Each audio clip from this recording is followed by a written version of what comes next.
চেষ্টা করছে।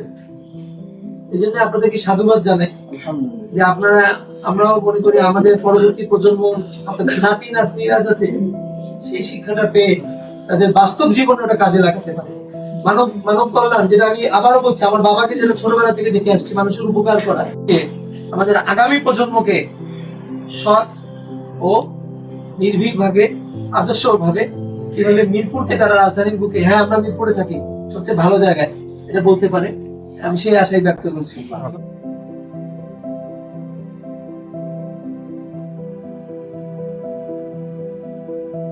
আশ্বস্ত করতেছি, এখানে যে লোকগুলা দেখতেছেন, আমাদের আর অন্যান্য মানুষের একটা তফাৎ আছে। মিরপুরের বাকি যারা আছে আপনার আসলে তারা হলো ভোটার, আর এই লোকগুলা হচ্ছে পৃথিবীর মধ্যে সবচেয়ে বেশি মানুষ কনভিন্স পাওয়ার, মানুষকে বোঝানোর ক্ষমতা রাখে তবলিগের লোক।